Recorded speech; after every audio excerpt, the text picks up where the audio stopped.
It's Steve Hoskins!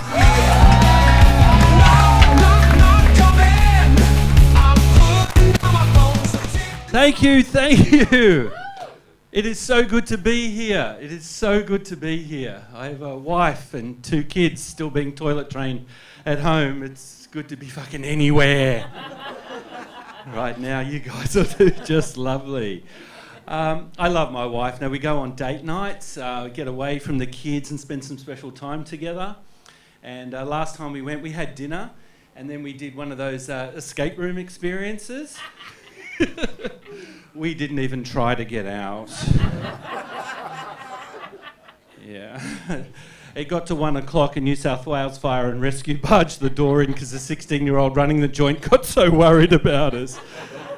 They've never seen 2 people so unhappy to be liberated to their freedom. Yeah. People said when I had kids, your life will change. I said, no, it changed. They were right, it did. Like tonight, for example, 20 years ago, going to a pub, and looking to pick up, there were 3 things I looked for before I left the house. Were my pants pressed? Was my shirt ironed? Were my fingernails clean? Tonight, before coming out, there were 3 things I checked for. Was there wee on my pants? Was there spew on my shirt? And was there poo under my fingernails? 20 years ago, if I woke up after going to the pub and picking up and having all 3 of those things, boom, that was a fucking awesome night.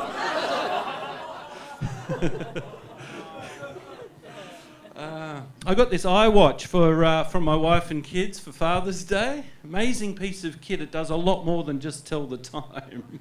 It makes and receives calls from a flick of the wrist. I used up my telco's whole call plan in 1 wank. Sorry, Nonna. No son of yours ever did that, I promise. Good thing you kept the plastic on the couch. It's probably still there, isn't it, Nonna? No, I love that. I thought being a parent too, you'd get a lot more advice from people, a lot more positive advice. And, oh, you're getting smacked. You were doing the wanking, weren't you? He said that's what that stain was, Nonna. Yeah, all the Windex in the world couldn't get rid of it. Isn't that right? I love it. Well, my brother, who probably did the same thing, has nothing to do with this next gag because I'm out of sequence. But let's come back to what I was talking about. And that was when you have a new kid and stuff, you think other parents are going to be really helpful to you. They're not. My kid was almost 2, woke up at the crack of dawn because that's what they do.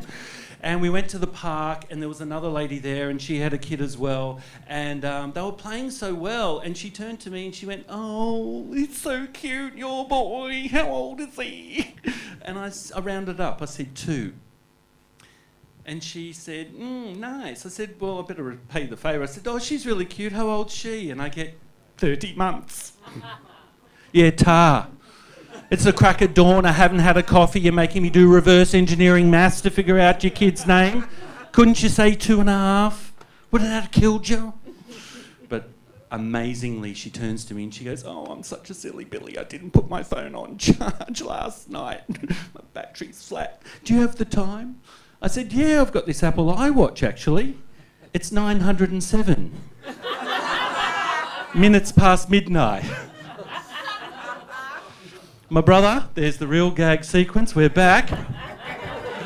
He's had 4 daughters and he finally came to me with advice and said, "Hey bro, don't feed your kids chicken breasts from the major supermarkets because of what they put into them. It makes their breasts grow big." I never gave that to my girls, did you notice? I had a trick question, I said, "Fuck no." But anyway, I researched it and it's a thing. It is a thing. But do you think I can find a butcher anywhere that sells donkey?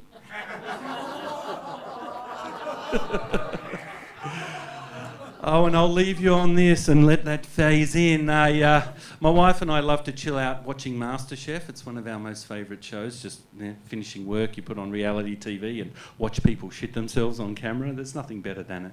But what spins me out is the Australian contestants to win have to have a British chef choose the winner, right? And the one that spins me out most is the bald guy with the dark glasses. He's like a chef wizard guy. He cooks with carbon dioxide and liquid nitrogen. Heston Blumenthal, have you seen him? Yeah, and he makes salty things sweet and sweet things salty. And the whole thing is he makes a dish that looks like one thing and tastes completely like something else. Yeah? And to win, the contestants have to make a dish that looks like this, that tastes like that. My wife said to me, you should go on MasterChef. you could win. I said, why? She said, you know that lasagna you made on Wednesday? I said, yeah. She said, it looked like lasagna, tasted like shit.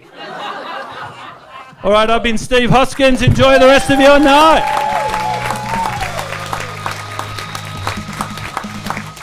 Steve Hoskins, big hand, come on!